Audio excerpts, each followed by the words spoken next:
Good evening, welcome to icon India.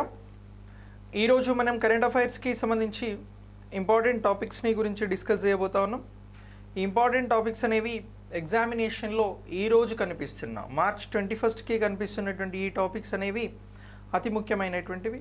ఎగ్జామినేషన్లో bits వచ్చే topic మనకి ఈరోజు ఎగ్జామ్స్లో కనబడుతూ ఉన్నాయి. అయితే మీ అందరికీ అనౌన్స్మెంట్ ఏంటి అని అంటే, icon India group 1 prelims, group 2, group 3కి సంబంధించిన లైవ్ క్లాసెస్ని రెగ్యులర్గా అందించడం జరుగుతూ ఉంది. మీకు అన్ని సబ్జెక్టులకి సంబంధించిన క్లాసెస్ ఈ కోర్స్ ద్వారా అందిస్తూ ఉన్నాం. ఈ కోర్స్కి సంబంధించి మీరు వెంటనే రిజిస్టర్ చేసుకొని మీ ప్రిపరేషన్ని మరింత ముందుకు తీసుకెళ్ళండి. సో రెగ్యులర్గా మార్నింగ్ నుంచి నైట్ వరకు ఈ క్లాసెస్ ఉంటాయి. ఈ కోర్స్ మొత్తం కూడా 1 year వ్యాలిడిటీతో మీకు 3000తో ఆఫర్ చేయడం జరుగుతూ ఉంది.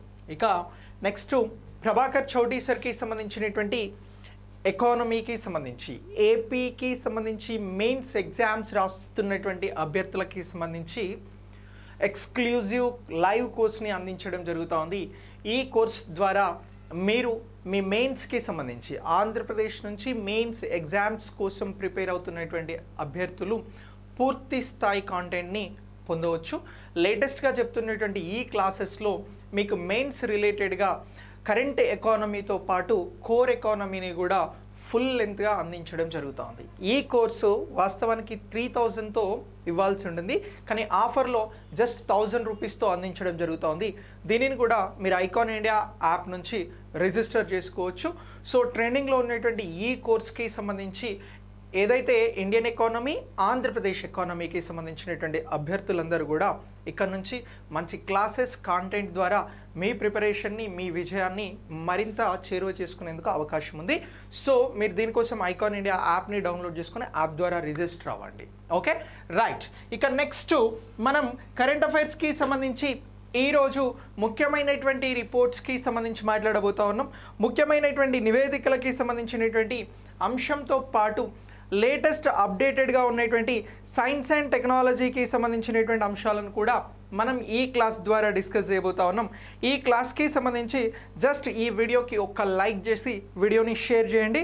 సో ఇక కరెంట్ అఫైర్స్కి సంబంధించినటువంటి మనం మాట్లాడబోయేటువంటి టాపిక్స్ అనేవి కూడా మనకు అన్నింటికి ఎగ్జామినేషన్ పాయింట్ ఆఫ్ వ్యూలో అన్ని ఎగ్జామ్స్ కోసం ఉపయోగపడతాయండి. మీరు రాయబోయేటువంటి గ్రూప్ 1 కానీ, గ్రూప్ 2 కానీ, గ్రూప్ 3 కానీ, ఎస్ఐ కానిస్టేబుల్, ఆర్ఆర్బి, బ్యాంకింగ్, ఇలా ఏ ఎగ్జామ్ తీసుకున్నా కూడా మ్యాక్సిమం ప్రతి ఎగ్జామ్కి యూజ్ అయ్యేలాగా ఈ కరెంట్ అఫైర్స్ని అందించడం జరుగుతూ ఉంది. దీనికోసం మీరు ఐకాన్ ఇండియా యూట్యూబ్ ఛానల్ని, యాప్ని ఫాలో అవ్వండి. రైట్. ఇక మనం కరెంట్ అఫైర్స్కి సంబంధించి ఈరోజు ముందుగా ఏ టాపిక్ని గురించి డిస్కస్ చేద్దాము అంటే, యునెస్కోకి సంబంధించినటువంటి టాపిక్ని గురించి డిస్కస్ చేద్దామండి.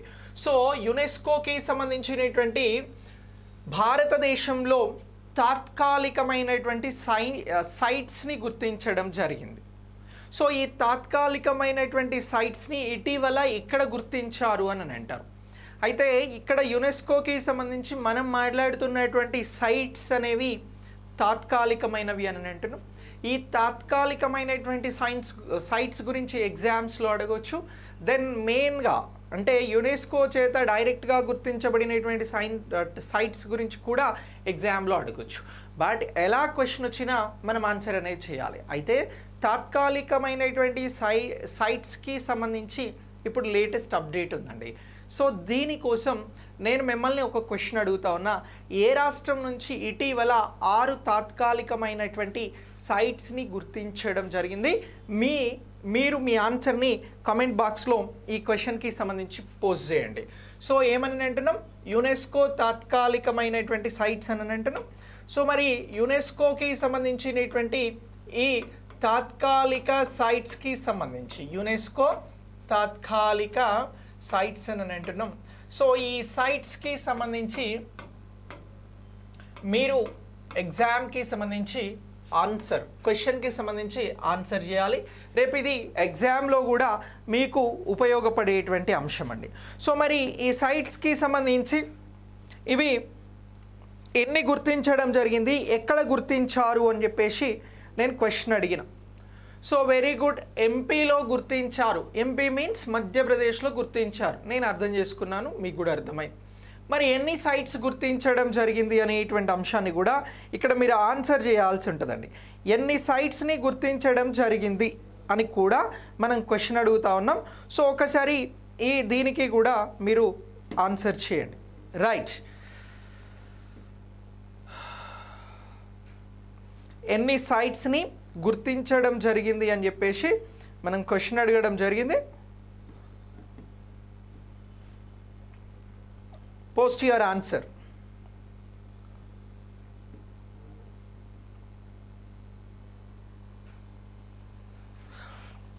Right, very good. 6 సైట్స్ని గుర్తించడం జరిగింది. Very good. సో ఇప్పుడు భారతదేశంలో తాత్కాలికంగా యునెస్కోకి సంబంధించినటువంటి సైట్స్ని ఇటీవల గుర్తించారు. ఎన్ని గుర్తించారు అని అంటే 6 సైట్లు అని చెప్పాలి. ఎక్కడ గుర్తించడం జరిగింది అని అంటే వీటిని మధ్యప్రదేశ్లో గుర్తించడం జరిగింది అనేటువంటి అంశాన్ని మనం గుర్తించాల్సి ఉంటుందండి ఎగ్జామినేషన్ పాయింట్ ఆఫ్ వ్యూలో. ఇగో ఇది ప్రస్తుత కరెంట్ అఫైర్స్ అంశం. మధ్యప్రదేశ్లో తాత్కాలికమైనటువంటి సైట్స్ని ఎన్నింటిని గుర్తించారు అని అంటే 6 సైట్స్ని గుర్తించడం జరిగింది. సో ఇప్పుడు ఇవి ఏ సైట్స్ అని అంటున్నాం? తాత్కాలిక. అంటే దీన్ని సింపుల్గా ఏమని పిలవచ్చు అని అంటే ప్రాథమిక జాబితా అని కూడా పిలవచ్చండి. సో ఇప్పుడు ప్రాథమిక జాబితాలో చేర్చినటువంటి ఈ 6 సైట్స్ని ఏం చేస్తారు అని అంటే నెక్స్ట్ యునెస్కోకి సంబంధించినటువంటి ప్రపంచ వారసత్వ సంపదకి సంబంధించిన సైట్స్గా గుర్తించేందుకు ఇక్కడ ఇది ఫస్ట్ స్టెప్ అని చెప్పేసి కూడా మీరు గుర్తించాల్సి ఉంటుంది. ఇలా ఫస్ట్ స్టెప్కి సంబంధించినటువంటి సైట్స్నే మనం తాత్కాలికమైనటువంటి సైట్స్ అని అంటున్నాం. మరి భారతదేశానికి సంబంధించి తాత్కాలికమైనటువంటి సైట్స్ గురించి మాట్లాడుతూ ఉన్నాం. ఇది ఇటీవల మన కరెంట్ అఫైర్స్లో ప్రధానంగా కనబడుతుంది కాబట్టి ఈ మధ్యప్రదేశ్ రాష్ట్రంలో ఉన్నటువంటి 6 సైట్స్ ఏమిటి గుర్తించబడ్డాయి అని కూడా అడగవచ్చు. సో ఇప్పుడు మీకు ఒక క్లారిటీ వచ్చింది. తాత్కాలికమైనటువంటి సైట్స్ ఏమిటి అని అంటే తాత్కాలికమైనటువంటి సైట్స్ ఎక్కడ గుర్తించారు అని అంటే ఒకటి మధ్యప్రదేశ్ అని అంటున్నాం. ఈ రాష్ట్రంలో ఎన్ని సైట్స్ అంటే 6 సైట్స్ని గుర్తించారు. తాత్కాలికమైనటువంటి సైట్స్ ఏంటి అని అంటే యునెస్కో జాబితాలో ఫైనల్ చేయబడేటువంటి ప్రపంచ వారసత్వ సంపదలకి సంబంధించినటువంటి సైట్స్నే ప్రాథమికంగా జాబితా చేయడం.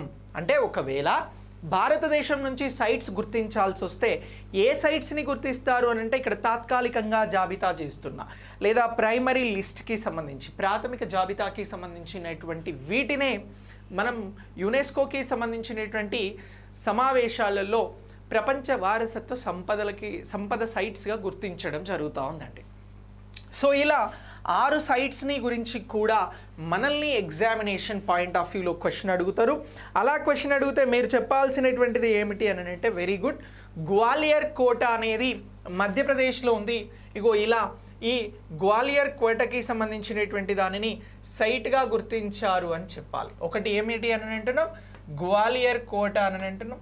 సో ఈ గ్వాలియర్ కోట అనేది ఇక్కడ ఒక తాత్కాలికమైనటువంటి సైట్గా గుర్తించబడింది అనేటువంటి అంశాన్ని గుర్తుంచుకోండి. ఇక రెండవది తమ్నార్కి సంబంధించినటువంటి చారిత్రక సమూహం అనేది ఉంది. సో రెండవది దమ్నార్, నాట్ తమ్నార్, దమ్నార్ అని చెప్పేసి గుర్తుంచుకోండి. సో ఇలా ఈ దమ్నార్కి సంబంధించినటువంటి చారిత్రాత్మక సమూహము అని అంటున్నాం. ఇగో దీనిని కూడా ఒక తాత్కాలికమైనటువంటి సైట్గా మధ్యప్రదేశ్ నుంచి తీసుకోవడం జరిగింది. మూడోది వచ్చి చెంబల్ లోయలోని రాక్ ఆర్ట్ సైట్లు అని అంటున్నాం. మూడవది ఏమిటి అని అంటున్నాం? చెంబల్ లోయ. చెంబల్ అనేటువంటి ప్రాంతం మీకు విక్రమార్కుడు సినిమాలో వస్తుంది, ఐడియా ఉందా? సో ఈ చెంబల్ లోయలో రాక్ ఆర్ట్ సైట్స్ని కూడా గుర్తించడం జరిగింది. ఇగో దీన్ని కూడా తాత్కాలిక జాబితాలో చేర్చారు అని గుర్తుంచుకోవాలి. ఇక నెక్స్ట్ భోజేశ్వర్ మహాదేవ్ ఆలయంని కూడా మరొకటి ఏమంటున్నాం? భోజేశ్వర్ మహాదేవ్ ఆలయం, భోజేశ్వర్ మహాదేవ్ ఆలయం. ఇక నెక్స్ట్ దీనిని తర్వాత మరొక సైట్ ఏమిటి అని అంటే బుర్వాన్పూర్ కూనీ బండార్కి సంబంధించిన బుర్వాన్పూర్ కూనీ బండారాను బుర్వాన్పూర్కి సంబంధించినటువంటి బుర్వాన్పూర్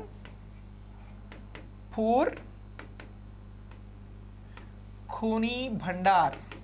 సో దీనిని కూడా సైట్గా తాత్కాలిక జాబితాలో చేర్చడం జరిగింది. ఇక లాస్ట్ వన్ వచ్చి ఏమిటి అని అంటే రామ్నగర్లోని గోండ్ స్మారక కట్టడాలండి. ఎక్కడ అని అంటున్నాం?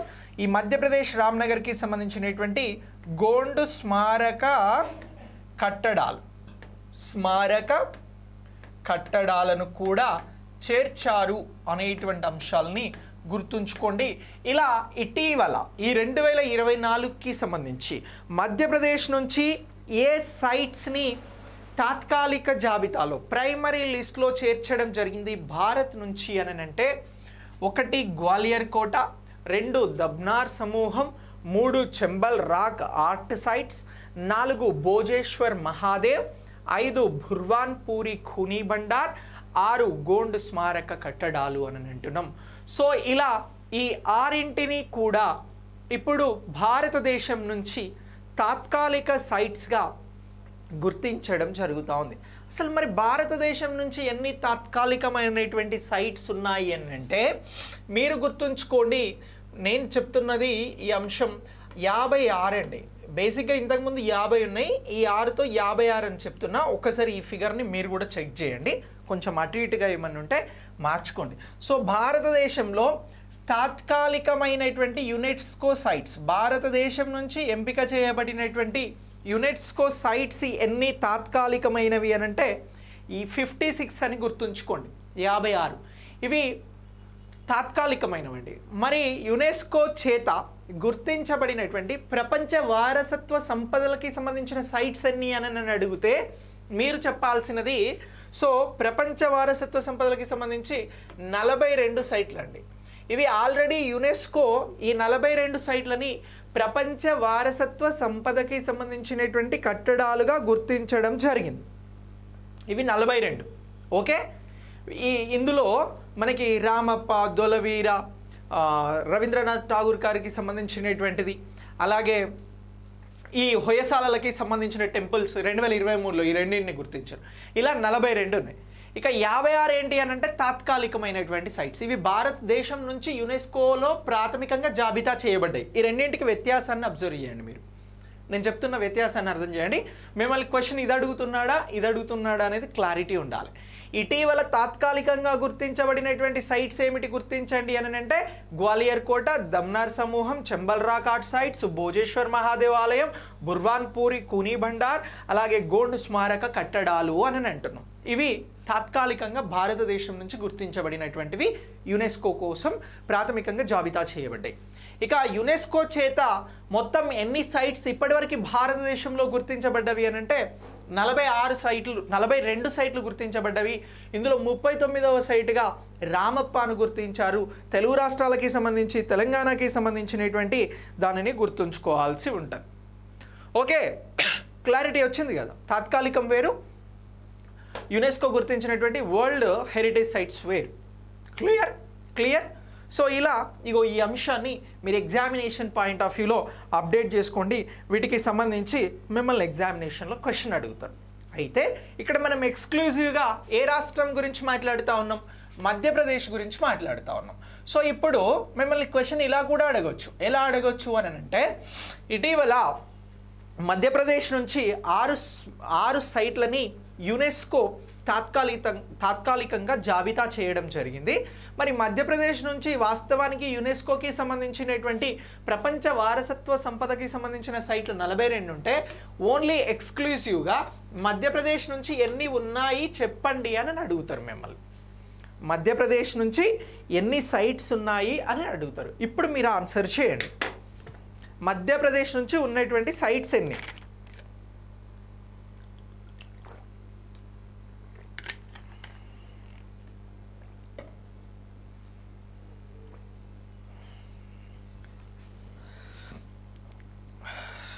రైట్.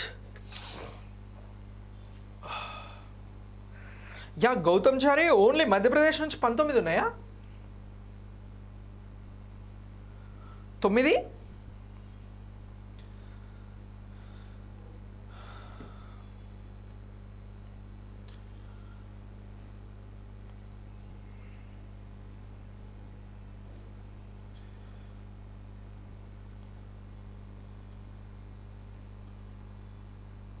6.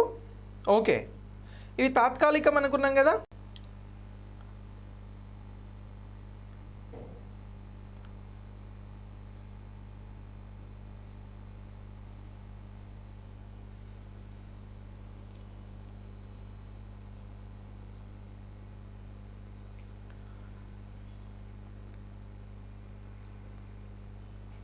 Okay right. చలో, సో ఈ సైట్స్కి సంబంధించి మధ్యప్రదేశ్ నుంచి ఎన్ని ఉన్నాయి అని చెప్పేసి నేను క్వశ్చన్ ఎంత స్పష్టంగా అడిగినాను మిమ్మల్ని. ఏదైతే ఈ 42లో మధ్యప్రదేశ్ నుంచి ఉన్నవి ఎన్ని అని అడిగాను. సో మధ్యప్రదేశ్ నుంచి ఎన్ని ఉన్నాయి అని అంటే తాత్కాలికమైనటువంటి వాటితోటి కలిపి చూస్తే 9. తాత్కాలికం మనకు అవసరం లేదు. మధ్యప్రదేశ్ నుంచి 3 సైట్లు ఉన్నాయండి. దేనికి సంబంధించి? ఇగో యునెస్కోకి సంబంధించి సైట్స్ ఎక్కడ అని అంటున్నాం? మధ్యప్రదేశ్కి ఎన్ని సైట్లు ఉన్నాయి అని అంటే మీరు గుర్తించాల్సినది 3 సైట్లు ఉన్నాయి అని గుర్తించాలండి. ఎన్ని అని అంటున్నాం? 3 ఉన్నాయి అని అంటున్నాం. ఒకటి ఏమిటి అని అంటే సాంచీ స్తూపము అని అంటున్నామండి. ఏమని అంటున్నాం? సాంచీ స్తూపం, రైట్. సో ఇలా సాంచీ స్తూపం అనేది ఒక సైట్గా ఆల్రెడీ మధ్యప్రదేశ్ నుంచి గుర్తించబడినటువంటి ప్రపంచ వారసత్వ సంపద, రైట్, క్లియర్. ఇక నెక్స్ట్ రెండోది వచ్చి Khajuraho group of paintings monuments అండి. ఖజురహో మాన్యుమెంట్స్. సో రెండోది ఖజురహోకి సంబంధించినటువంటి ఖజురహో మాన్యుమెంట్స్ అని అంటున్నాం. ఇగో ఇలా ఈ మాన్యుమెంట్స్ ఉన్నాయి అనేటువంటి అంశాన్ని కూడా మీరు గుర్తుంచుకోండి, ఇంపార్టెంట్, రైట్. ఇక నెక్స్ట్ మూడవ సైట్ ఏంటి అని అంటే భీంబెట్కా రాక్ షెల్టర్స్ అండి. Bhimbetka rock shelters. So Bhimbetka rock shelters అని అంటున్నాం. సో ఇలా ఈ రాక్ షెల్టర్స్ ఉన్నాయి అనేటువంటి అంశాన్ని కూడా మనం గుర్తించాల్సి ఉంటుంది. సో ఇలా మిమ్మల్ని ఎంపీ నుంచి ఉన్నటువంటి యునెస్కో ప్రపంచ వారసత్వ సంపదకి సంబంధించినటువంటి సైట్స్ని గుర్తించండి అని అంటే 3 ఉన్నాయి ఈ సైట్లు అని గుర్తించాలి. ఒకటి సాంచీ స్తూపం, 2 Khajuraho monuments, 3 Bhimbetka rock shelters అని అంటున్నాం. సో ఇలా ఈ 3 సైట్లు కూడా ఆల్రెడీ యునెస్కో ప్రపంచ వారసత్వ సంపదగా గుర్తించినటువంటి సైట్స్ అని అంటున్నామండి. ఏమంటున్నాం? ప్రపంచ వారసత్వ సంపదగా గుర్తించిన సైట్స్ అని అంటున్నాం. వారసత్వ సైట్స్ అని చెప్పేసి గుర్తుంచుకోండి. అవి ఇంతకుముందు మనం మాట్లాడినటువంటి 6 ఏవైతే ఉన్నాయో ఇవి గుర్తించేందుకు సిద్ధంగా ఉన్నటువంటి సైట్స్. ఇటీవల తాత్కాలికంగా ఉన్నటువంటి సైట్స్తో ఆల్రెడీ ప్రపంచ సైట్లుగా గుర్తించబడినటువంటి మధ్యప్రదేశ్ సైట్లు ఎన్ని అంటే 9. సో ఇందులో ఆల్రెడీ గుర్తించినటువంటి సైట్స్ ఏంటి అని అంటే ప్రపంచ వారసత్వ సంపదగా గుర్తించబడిన సైట్స్ ఏంటి అని అంటే 3. అలాగే ఇందులో తాత్కాలికంగా జాబితా చేయబడినటువంటి సైట్స్ ఏంటంటే 6. సో ఇలా ఇగో ఈ అంశాన్ని మీరు ఎగ్జామినేషన్ పాయింట్ ఆఫ్ వ్యూలో గుర్తించాల్సి ఉంటుంది. ఇలా గుర్తుంచుకుంటే మన ఆన్సర్ అనేది రైట్ అవుతుంది. సో ఇలా ఈ యునెస్కోకి సంబంధించినటువంటి అంశాన్ని, యునెస్కో తాత్కాలికంగా జాబితా చేసినటువంటి ఈ అంశాన్ని ఎగ్జామినేషన్ పాయింట్ ఆఫ్ వ్యూలో గుర్తించండి. దీనికి సంబంధించి మిమ్మల్ని క్వశ్చన్ అడుగుతారు. ఓకేనా? ఓ పిల్ల అనిల్, వచ్చినావా? బాగున్నావా? రైట్. సో ఇప్పుడు మనం హ్యాపీనెస్ గురించి మాట్లాడదాం. ఓకేనా? సో ఇప్పుడు వరల్డ్కి సంబంధించినటువంటి హ్యాపీనెస్ రిపోర్ట్ అని అంటున్నాం. ఇక మీరు టక్ ఆన్సర్ ఇచ్చేస్తారు చూడండి. సో ఇప్పుడు వరల్డ్ హ్యాపీనెస్ రిపోర్ట్ అని అంటున్నాం. World happiness report. So happiness రిపోర్ట్కి సంబంధించి మనం ఎగ్జామినేషన్ పాయింట్ ఆఫ్ వ్యూలో మాట్లాడదాం. సో ఇప్పుడు ఈ రిపోర్ట్ అనేది ఏ ఇయర్కి సంబంధించి రిలీజ్ చేశారు అని అంటే 2024కి సంబంధించి రిలీజ్ చేయడం జరిగిందండి. ఏ ఇయర్ అని అంటున్నాం? 2024కి సంబంధించి దీన్ని రిలీజ్ చేయడం జరిగింది. అయితే ఏ ఇయర్ నుంచి ఏ ఇయర్ వరకు ఈ హ్యాపీనెస్ రిపోర్ట్ని తయారు చేసేందుకు ఏ ఇయర్స్ని ప్రాతిపదికగా తీసుకోవడం జరిగింది? ఒక్కసారి నేను అడిగిన క్వశ్చన్కి మీరు ఆన్సర్ చేయండి. నాకు తెలుసు మీరు దీని మీద ఏం క్వశ్చన్స్ ఇచ్చినా మీరు ఆన్సర్ చేయగలుగుతారు. బట్ ఇప్పుడు నేను ఇచ్చిన క్వశ్చన్ ఐడియా ఉంది కదా, వరల్డ్ హ్యాపీనెస్ రిపోర్ట్ 2024 వచ్చింది. ఇప్పుడు ఈ రిపోర్ట్ని విడుదల చేయడానికి ఏ ఇయర్స్ నుంచి ఏ ఇయర్స్ వరకు అంశాలను బేస్ చేసుకోవడం జరిగింది అని అడుగుతున్నా. ఎంతమంది రైట్ ఆన్సర్ చేస్తారో చూస్తా, వారికి ఒక క్యాడ్బరీ చాక్లెట్ పంపిస్తాం.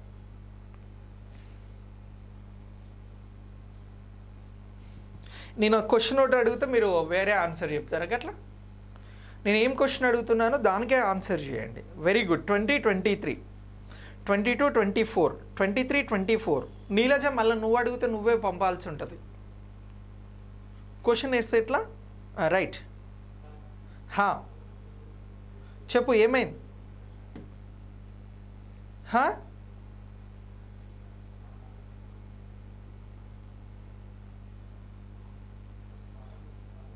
Very good. ఒక్కరు కూడా రైట్ ఆన్సర్ చెప్పలే. ఇక చూడండి, ఇట్లాంటి బిట్ ఇస్తే మీరు పోయినట్లే కదా. దీనికి రిపోర్ట్లో మెన్షన్ చేయడం జరిగింది. ఇక మీరు ఏ ర్యాంక్ ఎవరికి వచ్చింది, ఎవరు ఫస్ట్ ఉన్నారు, ఎన్నిసార్లు ఎవరు ఫస్ట్ వచ్చారు, భారత్ ర్యాంక్ ఎంత, పోయినసారి అదే, ఈసారి ఇది కాదు. మీరు ఎగ్జామ్ని ఇంకా పట్టలేక అవుతున్నారు. ఒక్కరు కూడా రైట్ ఆన్సర్ చెప్పలే. అబ్బా ఘోరం. అయినా మీరు మీ హ్యాపీనెస్ని కోల్పోకండి, నేను చెప్తా కదా. రైట్. సో ఇప్పుడు దీనికి సంబంధించి ఏ ఇయర్స్ని యావరేజ్ బేస్గా తీసుకున్నారు, అంటే ఏ ఇయర్స్ని తీసుకొని ఈ రిపోర్ట్ని తయారు చేసిర్రు అని నేను ఒక క్వశ్చన్ అడిగిన. మీకు అస్సలు ఆన్సర్ తప్పు తెలుసా? ఇప్పుడు వచ్చిండు రాజు. ఎక్కడ చూసినావు? Very good. నువ్వు ఇంతకుముందు కూడా ఆన్సర్ చేసినట్టున్నావు కదా. 2021 నుంచి 2023 సంవత్సరాలని బేస్ ఇయర్గా తీసుకోవడం జరిగిందండి ఈ హ్యాపీనెస్ రిపోర్ట్ని ఇవ్వడానికి. ఏ ఇయర్స్ని అని అంటున్నాం? ఇగో బిట్వీన్ దిస్ టైం 2021 నుంచి 23 మధ్యన ఈ ఇయర్స్ని బేస్గా తీసుకొని ఇప్పుడు వచ్చినటువంటి 2024 వరల్డ్ హ్యాపీనెస్ రిపోర్ట్ని అనౌన్స్ చేశారు అనేటువంటి అంశాన్ని ఇక్కడ గుర్తించాల్సి ఉంటుంది. ఓకేనా? సో ఇది ఈ హ్యాపీనెస్ రిపోర్ట్కి సంబంధించి ఏ ఇయర్స్ని బేస్గా తీసుకున్నారు అని అంటే మీరు చెప్పాల్సినటువంటి ఆన్సర్. సో ఇప్పుడు మీ ఆన్సర్ అనేది సరైనది అవుతుంది. ఓకేనా? సో ఇక నెక్స్ట్ ఈ వరల్డ్ హ్యాపీనెస్ రిపోర్ట్కి సంబంధించి ఫస్ట్ మన భారత్ నుంచే స్టార్ట్ చేద్దాం. నిజానికి మనం బాగానే హ్యాపీగా ఉంటాం కదా, మనకి ఎందుకు ఇంత దూరం ర్యాంక్ వచ్చింది? సో మన ర్యాంక్ ఎంత? 126. ఓకేనా? సో పోయిన సంవత్సరం కూడా ఇలానే ఉంది, ఇప్పుడు కూడా ఇలానే ఉంది. సో 126వ ర్యాంక్లో ఇంచు కూడా చేంజ్ రాలే. సో ఇలా 126 ర్యాంక్ అనేది ఇటీవల దేనిలో భారత్కి వచ్చింది అని అంటే హ్యాపీనెస్లో వచ్చింది అని చెప్పండి. అందుకే మనమందరం చాలా హ్యాపీగా ఉండాలి. రైట్?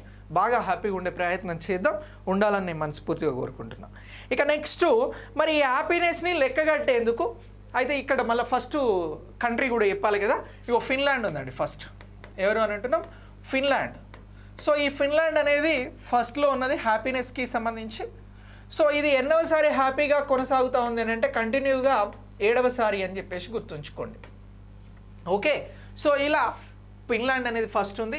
భారత్ 126వ ర్యాంక్లో ఉంది. చిట్ట చివరన ఏది ఉన్నది అనేది మా సాయి ఒకటేసారి చెప్పండి సార్, చిట్ట చివరిది మీరు చెప్పాలి అని అంటున్నాడు. ఇగో చిట్ట చివరన 143 ర్యాంక్ అట. ఈ 143 అంటే సాయికి ఇష్టం. సో ఇక్కడ ఆఫ్ఘనిస్తాన్ అనేది ఉన్నది. ఏది ఉన్నది? ఆఫ్ఘనిస్తాన్ అనేది ఉన్నది. ఇగో ఇది సాయి చెప్పిండు, సాయి తరపున నేను చెప్తానా.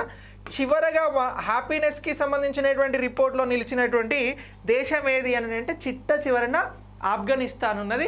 ఆఫ్ఘనిస్తాన్ ర్యాంక్ ఎంత అని అంటే 143 అట. ఓకే? సో ఇలా ఈ 143 ఆఫ్ఘనిస్తాన్ ఉన్నది చిట్ట చివర. మొట్టమొదటి ఉన్నది ఫిన్లాండ్ ఫస్ట్ ర్యాంక్. 126 అనేది భారత్ది. సో ఇలా ఈ భారత్కి సంబంధించినటువంటి ర్యాంక్ని కూడా గుర్తుంచుకోండి. సో ఇలా ఈ ర్యాంక్స్కి సంబంధించి ఎవరైనా ఆన్సర్ చేస్తారు అని చెప్పేసి ఎగ్జామినర్కి కూడా తెలుసు. ఇప్పుడు ఏమడుగుతాడు అని అంటే క్వశ్చను, సో వరల్డ్ హ్యాపీనెస్ రిపోర్ట్ని రూపొందించేందుకు ఎన్ని అంశాలను ప్రామాణికంగా తీసుకుంటారు అని అడుగుతారు. ఎన్ని అంశాలను ప్రామాణికంగా తీసుకుంటారు అని అడుగుతారు.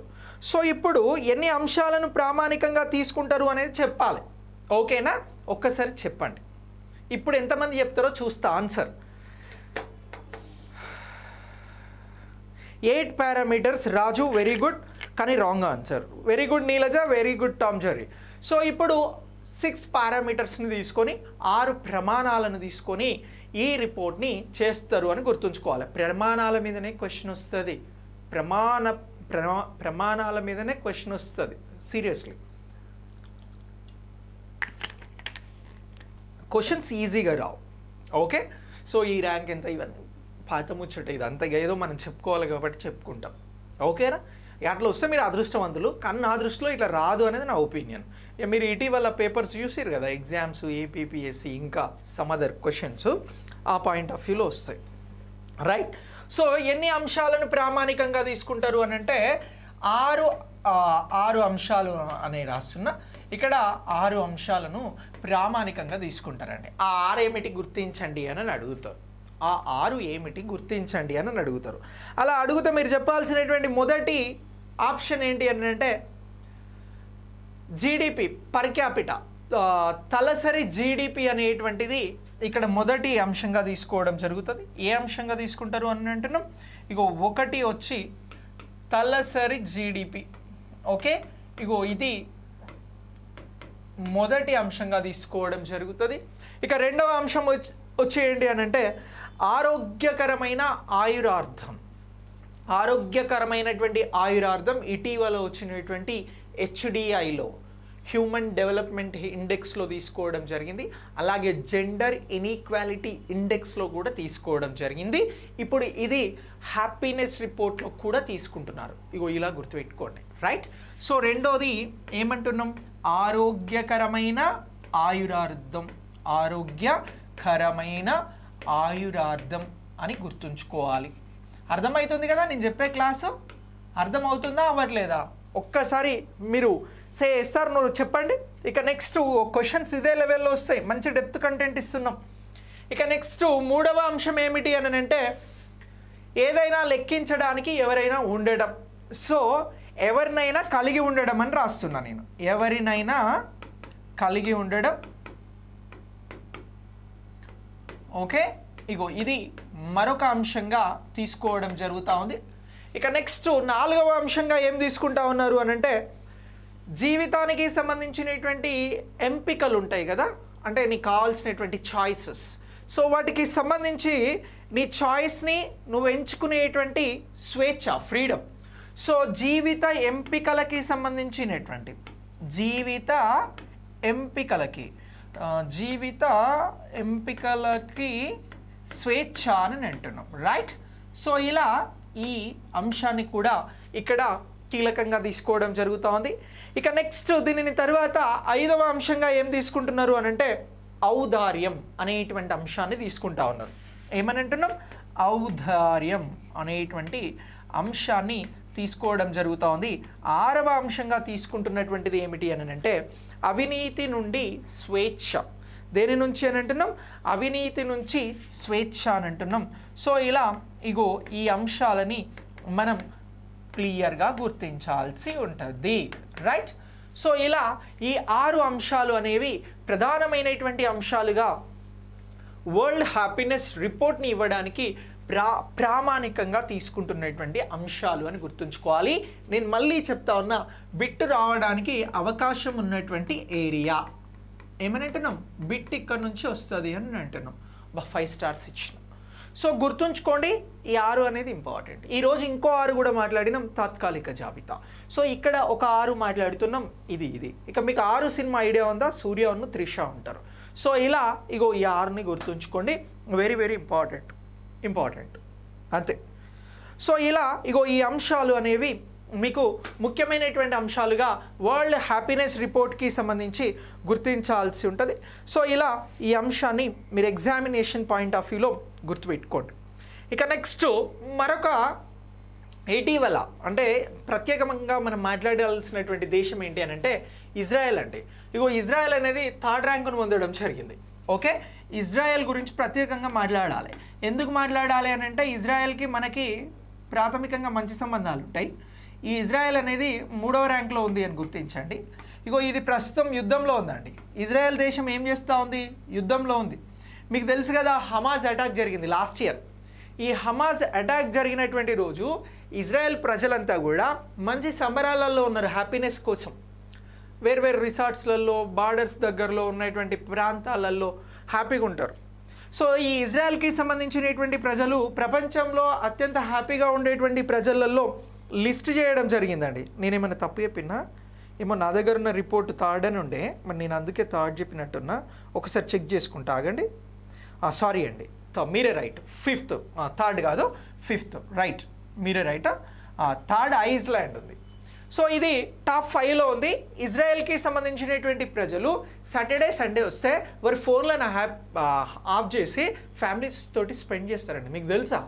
సో ఇలా 5 days వర్క్ చేసి లాస్ట్ 2 days ఫుల్ ఎంజాయ్ చేస్తారు. అందుకోసమే వీరు హ్యాపీనెస్ రిపోర్ట్లో ఉన్నారు అనేటువంటి అంశాన్ని ఇక్కడ గుర్తించాలి. ఏ పొజిషన్లో ఉన్నారు? 5th ర్యాంక్ అనేది ఈ ఇయర్కి సంబంధించి రావడం జరిగింది. ఇలా ఇగో దీనిని మీరు గుర్తుంచుకోండి. ఇజ్రాయెల్కి సంబంధించి ఇది ప్రస్తుతం యుద్ధంలో ఉంది. గాజా స్ట్రిప్కి సంబంధించి హమాస్ ఉగ్రవాదులపైన దాడులు చేయడంలో ఉన్నప్పటికీ కూడా ఇజ్రాయెల్ ఈ ర్యాంక్లో 21 నుంచి 23 వరకు డేటాను బేస్ చేసుకొని రూపొందించారు. కాబట్టి ఇజ్రాయెల్ మీద కూడా క్వశ్చన్ రావడానికి అవకాశం ఉంటుంది హ్యాపీనెస్ రిపోర్ట్ పాయింట్ ఆఫ్ వ్యూలో. సో ఇలా మీకు క్వశ్చన్ వస్తే ఇజ్రాయెల్ ఉన్నది అనేటువంటి అంశాన్ని గుర్తించండి. ఇజ్రాయెల్కి సంబంధించి 5th పొజిషన్లో ఉన్నది అనేటువంటి అంశాన్ని మనం క్లియర్గా గుర్తించాల్సి ఉంటుంది. ఫస్ట్ ప్లేస్లో ఫిన్లాండ్ ఉంది, థర్డ్ ప్లేస్లో ఐస్లాండ్ ఉంది, ఆ తర్వాత ఇజ్రాయెల్ అనేది 5th ప్లేస్లో ఉంది. 2nd and 4th అనేది అనౌన్స్ చేయాలి, రైట్? సో ఇలా ఇగో ఈ అంశాన్ని మీరు గుర్తుంచుకోవాలి. ఇమాన్యుయల్ మ్యాక్రాన్ ప్రెసిడెంటా పిఎమ్మా? ప్రెసిడెంట్ అయితే ఇమాన్యుయల్ మ్యాక్రాన్ అండ్ పిఎం అయితే అటల్, ఇటీవల నియమించబడ్డాడు అటల్. దేనికి సంబంధించి? ఫ్రాన్స్కి సంబంధించి. Okay, right. ఇది వరల్డ్ హ్యాపీనెస్ రిపోర్ట్కి సంబంధించిన అంశం. ఈ పాయింట్ ఆఫ్ వ్యూలో వరల్డ్ హ్యాపీనెస్కి సంబంధించినటువంటి అంశాలని గుర్తుంచుకోండి.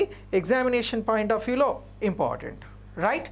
ఇక నెక్స్ట్ దీనిని తర్వాత మనం మరొక అంశం గురించి మాట్లాడదాం.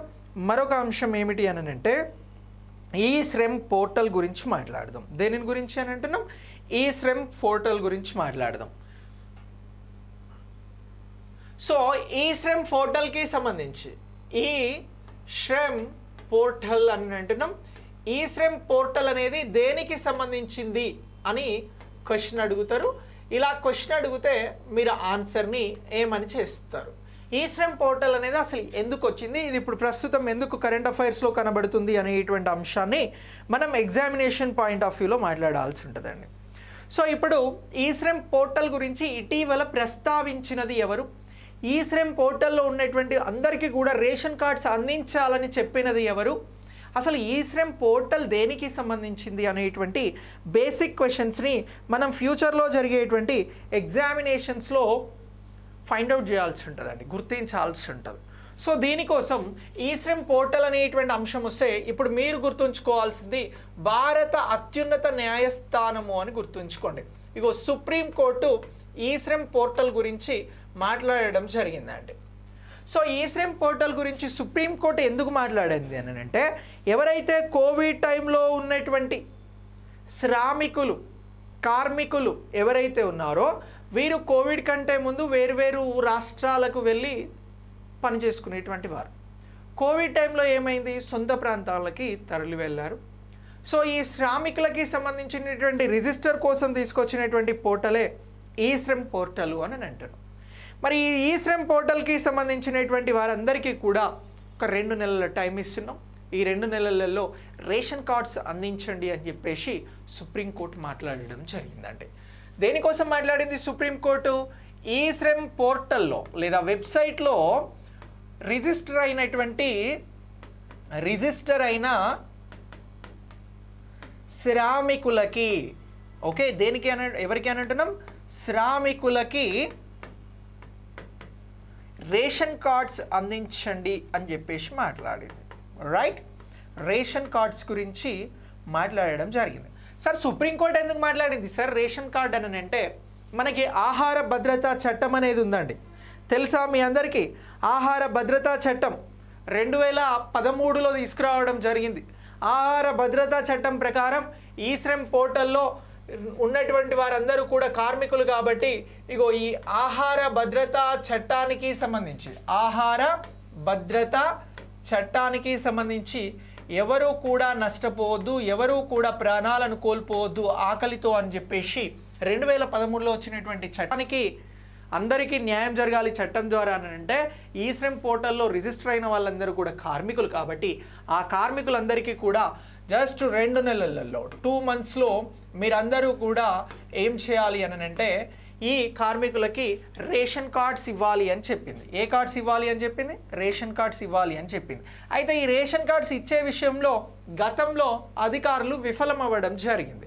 సో ఇప్పుడు రేషన్ కార్డు అంశం వచ్చింది కాబట్టి వన్ నేషన్ వన్ రేషన్ అనేటువంటి ఒక కార్యక్రమం ఉందండి. పబ్లిక్ డిస్ట్రిబ్యూషన్ సిస్టమ్కి సంబంధించి పీడిఎస్ సిస్టమ్స్కి సంబంధించినటువంటి ఆహార ధాన్యాల పంపిణీ దేశంలో ఎక్కడైనా వారికి కేటాయించినటువంటి రేషన్ కార్డు ప్రకారం పొందడానికి అవకాశం ఉంది. సో ఇలా కార్మికులు కాబట్టి వారికి ఆహార ఇబ్బందులు ఉంటాయి కాబట్టి ఆ ఇబ్బందులను వారు ఎదుర్కొనాలి అని అంటే ఆహారం సమృద్ధిగా పొందాలి అని అంటే ప్రభుత్వం ఇచ్చేటువంటి ఈ రేషన్ కార్డ్స్ ద్వారా వారికి సంబంధించిన రేషన్ లభిస్తుంది, వారి విషయంలో జాప్యం చేయకూడదు అని సుప్రీంకోర్టు అనేది ఆదేశాలు ఇచ్చినటువంటి అంశాన్ని ఇక్కడ మనం ఈ శ్రమ్ పోర్టల్కి సంబంధించి గుర్తించాల్సి ఉంటుంది. ఓకే, సో ఇలా ఈ శ్రమ్ పోర్టల్కి సంబంధించి ఈ ఆదేశాలు అనేవి ఎప్పుడు రావడం జరిగింది అని అంటే 2023 ఏప్రిల్లోనే వీటికి సంబంధించి కోర్టు ఆదేశాలు ఇచ్చింది, కానీ విఫలమయ్యారు. ఎప్పుడు అని అంటున్నాం? 2023లోనే కోర్టు ఆదేశాలు ఇవ్వడం జరిగింది. ఎప్పుడు అని అంటే ఏప్రిల్ 23న. సో ఇలా ఇచ్చినటువంటి ఈ ఆదేశాలకి సంబంధించి రేషన్ కార్డ్స్ ఇవ్వడంలో ఎవరు విఫలమయ్యారు అని అంటున్నాం? అధికారులు విఫలమవ్వడం జరిగింది. సో ఇలా మళ్ళీ అధికారులు విఫలమవ్వడం పైనే మళ్ళీ ఆదేశాలు జారీ చేసి ఇప్పుడు 2 మంత్స్లో రేషన్స్ కార్డ్స్ అందరికీ అందించాలి అని చెప్పేసి సుప్రీంకోర్టు ఆదేశించడం జరిగిందండి. మరి ఈ శ్రమ్ పోర్టల్లో ఎంతమంది లేబర్ ఉన్నారు, ఎంతమంది కార్మికులు రిజిస్టర్ చేసుకోవడం జరిగింది అని అంటే మొత్తం 29 కోట్ల మంది కార్మికులు రిజిస్టర్ చేసుకోవడం జరిగింది. ఇందులో 8 కోట్ల మందికి రేషన్ కార్డ్స్ లేవండి. సో ఈ 8 కోట్ల మంది ఆహారానికి ఇబ్బందులు పడుతున్నట్లే కదా, వీరందరికీ కూడా రేషన్ కార్డ్స్ని వెంటనే ఇవ్వాలి అని చెప్పేసి చెప్పడం జరిగింది. సో ఇలా ఈ అంశం అనేది మనకి సుప్రీంకోర్టు ఆర్డర్ ఇచ్చింది కాబట్టి, సుప్రీంకోర్టు ఆదేశాలను ఇచ్చింది కాబట్టి, ఈ శ్రమ్ పోర్టల్ కాబట్టి, అలాగే ఆహార భద్రత చట్టం ఉన్నది కాబట్టి ఇలా ఈ పాయింట్ ఆఫ్ వ్యూలో ఇది ఇంపార్టెంట్. దీన్ని మీరు ఎగ్జామినేషన్ పాయింట్ ఆఫ్ వ్యూలో అప్డేట్ చేసుకోండి. ఓకే, సో ఇది ఈ శ్రమ్ పోర్టల్ సుప్రీంకోర్టుకి ఉన్నటువంటి ప్రస్తుత అప్డేట్. ఈ అప్డేట్ మీరు ఐ హోప్ అయిపోయారు. ఓకే, జస్ట్ గుర్తుంచుకోండి అంతే.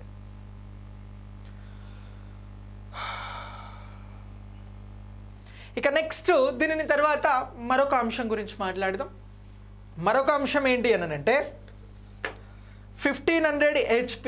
ఇప్పుడు మీకు వ్యవసాయ భూములు ఉన్నాయా? ఎవరికైనా బావులు ఉన్నాయా? ఒక్కసారి నాకు CSR నో చెప్పండి. వ్యవసాయ భూములు బావులు ఉన్నవారు ఒక్కసారి ఉన్నాయా లేవా చెప్పండి.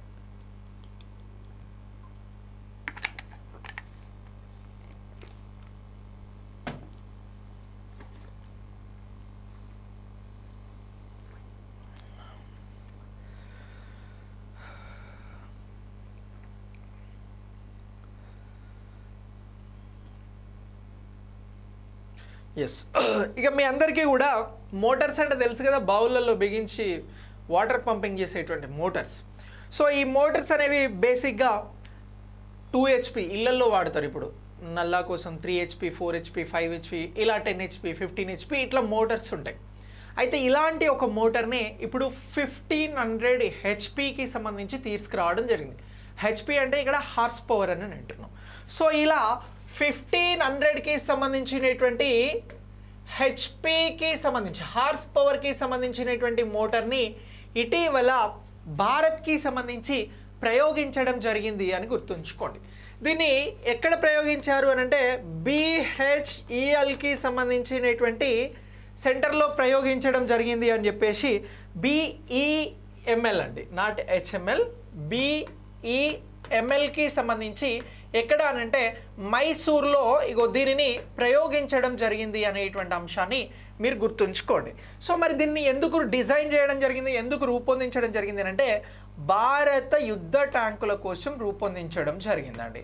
భారతదేశానికి సంబంధించినటువంటి యుద్ధ ట్యాంకులు ఏవైతే ఉంటాయో ఈ ట్యాంకులకి సంబంధించి ఎవరైనా శత్రువులు మన మీదకి వస్తే మళ్ళీ బాంబు పెట్టి పేల్చేందుకోసం అని చెప్పేసి ఈ ట్యాంకులు పనిచేస్తాయి.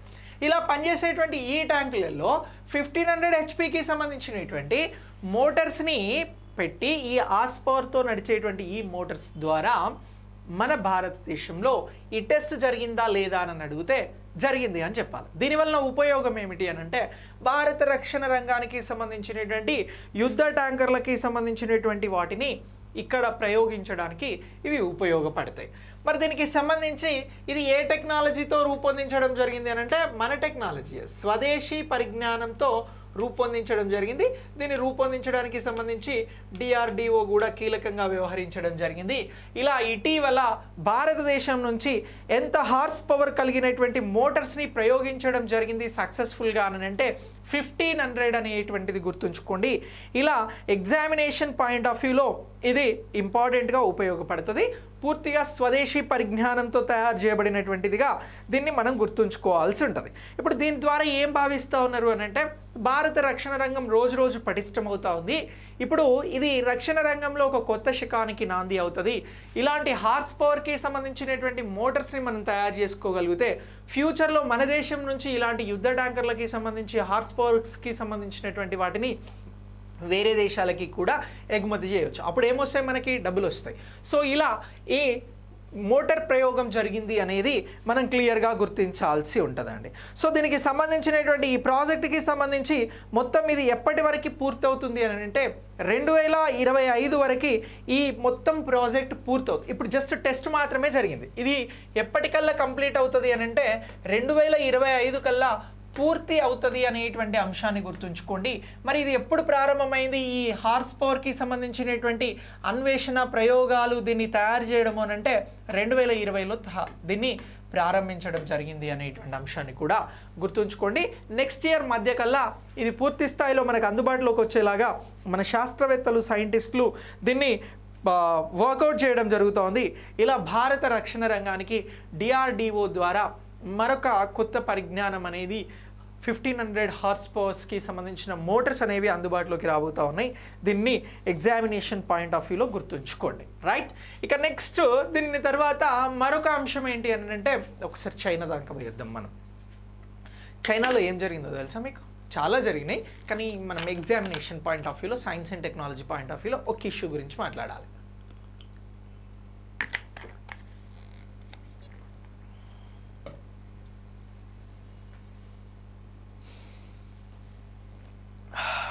రైట్, సో చైనా ఏం చేసింది అని అంటే ఇప్పుడు మీరందరూ చంద్రుని చూస్తారు కదా, చంద్రునికి ఇటువైపు చూస్తాం మనం అందరం.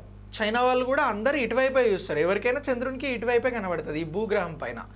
సో మరి ఈ చందమామకి ఇటువైపు కాకుండా అటువైపు అంటే చందమామకి అవతలి వైపు చైనా వాడు ఏం చేసిండు అని అంటే ఒక శాటిలైట్ని పంపిండండి. ఏం పంపాడు అని అంటున్నాం? శాటిలైట్ని పంపాడు. ఈ శాటిలైట్ పేరేమిటి అని చెప్పేసి మిమ్మల్ని ఎగ్జామినేషన్ పాయింట్ ఆఫ్ వ్యూలో క్వశ్చన్ అడుగుతారు. ఇగో చందమామపై చైనా శాటిలైట్ అని రాస్తున్నా, చందమామపై చైనా శాటిలైట్. సో ఇప్పుడు ఇది యువతల వైపు పంపితే నేను చెప్పకపోయేవాడిని, అవతల వైపు పంపారు కాబట్టి చెప్తా ఉన్నా. సో చైనా శాటిలైట్ అంటున్నాం, దీన్నే ఉపగ్రహం అని కూడా అంటాం, తెలుసు కదా మీకు.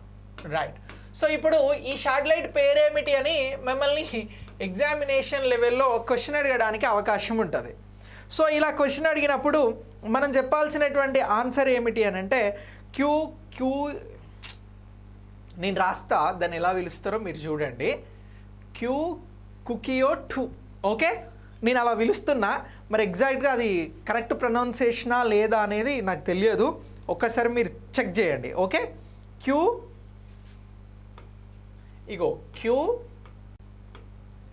కుకియో 2 అనేటువంటి శాటిలైట్ని ప్రయోగించడం జరిగింది అనేటువంటి అంశాన్ని మీరు గుర్తుంచుకోండి. రైట్, సో ఈ కుకియో 2 అనేటువంటిది ఇటీవల ఒక ఉపగ్రహం. దీనిని ఎవరు ప్రయోగించారు అని అంటారు? అలా అడిగితే మీరు చెప్పాల్సినది చైనా ప్రయోగించింది అని చెప్పాలి. ఈ ఉపగ్రహం దేనిపైన వర్క్ చేస్తుంది అని అంటే చందమామ పైన, మనకు కనిపించని చందమామ వైపు పనిచేస్తుంది అని చెప్పాల్సి ఉంటుంది.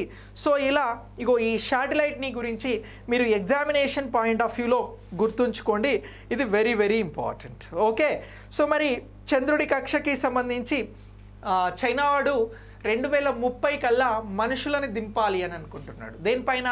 చంద్రుని పైన 2030 కల్లా చైనా వారు ఏం చేయాలనుకుంటున్నారు అని అంటే మనుషులని పంపాలి అని అనుకుంటున్నారు. సో ఇప్పుడు మీకు తెలుసు కదా, నెక్స్ట్ ఇయర్ మనుషులని చంద్రుని మీదకి పంపబోతున్న దేశం ఏది అని అంటే అమెరికా పంపబోతుందండి. అమెరికా అనేది నెక్స్ట్ ఇయర్ చంద్రుని పైన మనుషులని ల్యాండ్ చేసే ప్రయత్నం చేస్తూ ఉంది. అక్కడి నుంచి మళ్ళీ అంగారకునికి కూడా పంపుతామని అమెరికా మధ్యన చెప్పింది. అయితే ఇప్పుడు చైనా వాడు ఒక 5 సంవత్సరాలు టైం తీసుకొని ఏం చేస్తూ ఉన్నాడు అని అంటే ఈ 2030 కల్లా అంటే అమెరికా తర్వాత నేను కూడా మనుషుల్ని పంపిస్తా అని చెప్పేసి ప్రయత్నం చేస్తూ ఉన్నాడు. అయితే మన భారత్ నుంచి మానవరహిత మానవ సహిత అంతరిక్ష యాత్రలే జరగబోతూ ఉన్నాయి. ఇంకా చందమామ దాకా మనుషులు వెళ్ళేందుకు ఇస్రోకి సంబంధించి ఇప్పటి వరకు అయితే అగ్రెసివ్ ప్లాన్ అయితే ఏం లేదు. కానీ అంతరిక్షానికి ప్లాన్ చేశారు. అంటే భూమి నుంచి కొంత స్పేస్లో కొంత దూరం వరకు వెళ్ళి అక్కడ ఒక అంతరిక్ష కేంద్రాన్ని కూడా మనం 2035 కల్లా ఏర్పాటు చేయాలనుకుంటున్నాం. ఇంతకుముందు క్లాసులలో ఇవన్నీ కూడా మనకి సైన్స్ అండ్ టెక్నాలజీలో వెరీ వెరీ ఇంపార్టెంట్ అండి. సో వీటికి సంబంధించి మనం ముఖ్యమైనటువంటి అంశాలుగా గుర్తించాల్సి ఉంటుంది. ఓకే, సో ఇలా ఇగో ఈ QKO2ని గుర్తుంచుకోండి. అంతకుముందు QKO1 అనేది ఉండే. ఈ QKO1 అనేది ఎప్పటి నుంచి వర్క్ చేయడం జరిగింది అని అంటే 2018 నుంచి QKO1 అనేది వర్క్ చేయడం జరిగింది. ఏది అని అంటే QKO1 మరి 2 అన్నాం కాబట్టి మరి 1 కూడా ఉంటుంది కదా. QKO1 అనేటువంటిది ఎప్పుడు వర్క్ చేసింది అని అంటే 2018 నుంచి 5 ఇయర్స్ టర్మ్ కోసం రావడం జరిగింది. సో ఇలా 5 ఇయర్స్ కంటే ఎక్కువగా అంటే 18, 19, 20, 24 6 సంవత్సరాలకు వచ్చినాం. అయినా కూడా పనిచేస్తూ ఉందంట చైనా టెక్నాలజీ. ఇట్లనే ఉంటుంది, చేస్తే మొత్తం చేస్తుంది, చేయకపోతే ఆగిపోతుంది. సో ఇలా QKO1కి సంబంధించిన కాలపరిమితి 5 సంవత్సరాలు ఉండే, అయినా ప్రస్తుతం అది పనిచేస్తూ ఉంది. ఇప్పుడు QKO2 కూడా ప్రయోగించడం జరిగింది. ఇది చైనాకి సంబంధించి చంద్రుడి అవతల వైపు ఉన్నటువంటి శాటిలైట్గా దీన్ని మనం గుర్తించాల్సి ఉంటుంది. సో ఇలా ఇగో ఈ చైనాకి సంబంధించినటువంటి అంశాన్ని మీరు గుర్తుంచుకోండి. ఎగ్జామినేషన్ పాయింట్ ఆఫ్ వ్యూలో ఇది వెరీ వెరీ ఇంపార్టెంట్. ఓకే, ఇక నెక్స్ట్ ఇప్పుడు చంద్రుడి పైన మనం సాఫ్ట్ ల్యాండింగ్ అయినాం కదా గత ఏడాది. అయితే చైనా వాడు ఎప్పుడు సాఫ్ట్ ల్యాండింగ్ అయ్యిండో మీకు తెలుసా? ఇదే రిలేటెడ్గా ఒక క్వశ్చన్ అడుగుతా ఉన్నా. చంద్రుడి పైన సాఫ్ట్ ల్యాండింగ్ అనేది ఎప్పుడు జరిగింది అని నేను ఒక క్వశ్చన్ అడుగుతా ఉన్నా. వెరీ గుడ్ రస్వప్న. చంద్రుడి పైన సాఫ్ట్ ల్యాండింగ్ చేసినటువంటి దేశాలలో భారతదేశం నిలిచింది అని మనం మాట్లాడినాం. సో చంద్రుడి పైన సాఫ్ట్ ల్యాండింగ్ జరిగినటువంటి చైనా ఎప్పుడు జరిగింది అని అడుగుతా ఉన్నా. ఇఫ్ మిమ్మల్ని ఏమైనా క్వశ్చన్ అడిగితే దీనికి సంబంధించి చేంజ్ 4 అనేటువంటి వ్యోమనౌకతో 2019లో వీరు చంద్రుడి పైన సాఫ్ట్ ల్యాండింగ్ చేయడం జరిగింది. ఎప్పుడు అని అంటున్నాం? 2019లో చైనా వాడు చంద్రుడి పైన సాఫ్ట్ ల్యాండింగ్ చేయడం జరిగింది వాడి మిషన్ని. సో ఇలా ఇగో ఈ అంశాన్ని మీరు ఎగ్జామినేషన్ పాయింట్ ఆఫ్ వ్యూలో గుర్తుంచుకోండి. Very very important. ఇది ఈరోజు నేను మీకు అందించినటువంటి కరెంట్ అఫైర్స్. ఏమేమి మాట్లాడాము అని అంటే చందమామపై చైనా శాటిలైట్ అవతల వైపు అని అంటున్నాం. ఇక నెక్స్ట్ దీని తర్వాత 1500 HP హార్స్ పవర్కి సంబంధించిన మోటార్స్ గురించి డిస్కస్ చేసినాం. ఈశ్రమ్ పోర్టల్స్ గురించి మాట్లాడినాం. వరల్డ్ హ్యాపీనెస్ రిపోర్ట్ గురించి మాట్లాడినాం. యునెస్కోకి సంబంధించినటువంటి తాత్కాలికమైనటువంటి సైట్స్, అలాగే ప్రపంచ హెరిటేజ్ సైట్స్కి సంబంధించి కూడా మనం ఈరోజు క్లాస్లో మాట్లాడడం జరిగింది. సో ఇలా ఈ క్లాస్ అనేది మీకు అందించడం జరుగుతూ ఉంది. ఇక నెక్స్ట్ గ్రూప్ 1, గ్రూప్ 2, గ్రూప్ 3కి సంబంధించిన లైవ్ క్లాసెస్ అనేవి మనం రెగ్యులర్గా చెప్పిస్తూ ఉన్నాం. రెగ్యులర్గా లైవ్ క్లాసెస్ జరుగుతూ ఉన్నాయి. సో వీటికి సంబంధించి మీరు రిజిస్టర్ చేసుకోకపోతే రిజిస్టర్ చేసుకోండి. ప్రిపరేషన్ని మరింత ముందుకు తీసుకువెళ్ళండి.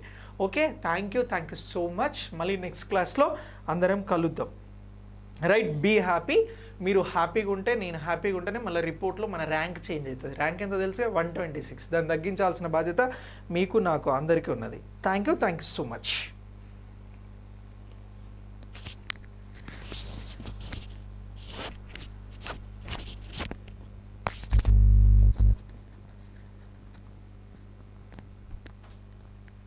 ఏం విజయ్ నవ్వుతావు? ఎప్పుడు నవ్వు అట్లా